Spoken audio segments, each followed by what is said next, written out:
जो जेपीसी की अनियमितताएं निकल के आई हैं बाहर, वो पहली बात में मैंने भी कहा है इस बात को कि काफी शर्मसार करने वाली चीज है।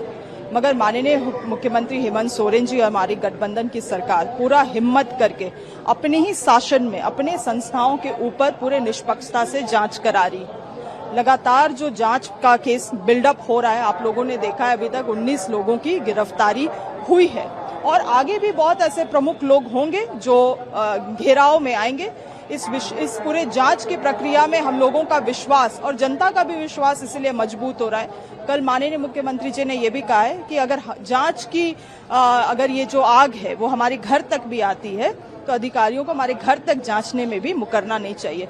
इससे ज्यादा पारदर्शिता मुझे नहीं लगता है और कभी किसी राज्य ने या किसी सरकार ने हिम्मत दिखाया होगा।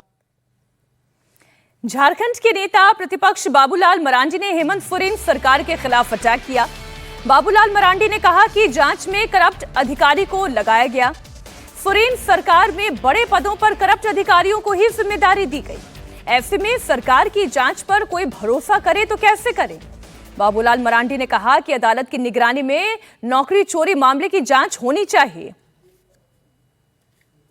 देखिए, रिफॉर्म तो सरकार को मैंने क्या कहा, अगर जांच में जैसे आप करप्ट अफसर को लगाएंगे, जेसीसी में और जीपीएससी में करप्ट अफसरों को आप अध्यक्ष बनाएंगे, मेंबर बनाएंगे। एलफ्रांके पे तो कोई दाग नहीं था सर इससे पहले। एलफ्रांके पे क्या काम करता था आप सब लोगों को अच्छी तरह से पता है।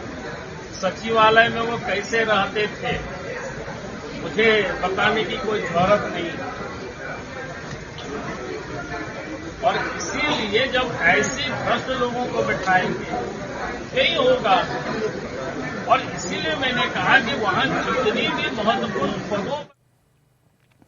रांची में प्रदर्शन कर रहे छात्रों ने 5 लोगों का डेलीगेशन तैयार कर लिया है। ये डेलीगेशन सरकार के प्रतिनिधियों के सामने अपनी बातें रखेगा।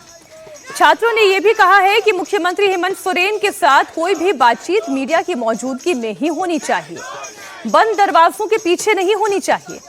छात्र नेता देवेंद्र नाथ महतो के अनशन का आज 5वां दिन हो गया है। उनका कहना यह है कि वो छात्रों की डिमांड पूरी होने तक अपना अनशन जारी रखने वाले हैं।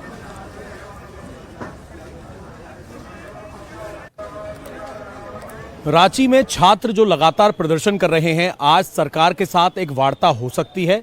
5 लोगों का डेलीगेशन स्टूडेंट्स ने तैयार किया है और आज ये मीटिंग कहां होगी उसका इंतजार किया जा रहा है। सरकार की तरफ से बताया जाएगा कि किस समय कहां पर ये लोग बैठक करेंगे।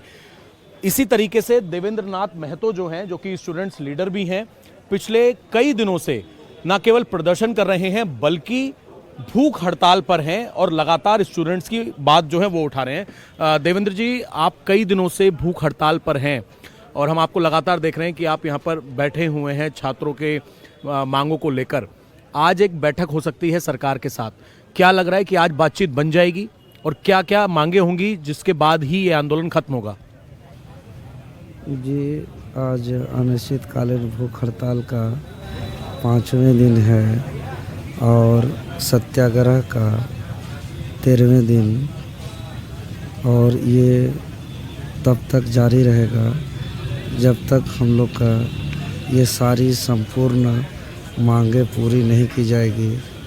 अगर ये मांगें पूरी की जाती है तो देश के लिए बहुत बड़ा उदाहरण प्रस्तुत होगा और एक नए तरह का सिस्टम में बदलाव आएगा और एक ऐसा सिस्टम तैयार होगा जहाँ पे धांधली की संभावना खत्म होगी। रांची में प्रदर्शन कर रहे छात्रों की 3 इंपॉर्टेंट मांग है। पहली ये कि जिन एग्जाम्स में टीडीपीएल जुड़ी रही है वो तमाम परीक्षाएं रद्द होनी चाहिए। इसके अलावा जिन इम्तिहान में अभय तिवारी जुड़ा था वो एग्जाम भी कैंसिल होना चाहिए। दूसरी मांग यह है कि प्रशासनिक गड़बड़ी की सीबीआई जांच हो और फाइनेंशियल ट्रांजैक्शन की जांच एनफोर्समेंट डायरेक्टरेट से कराई जाए।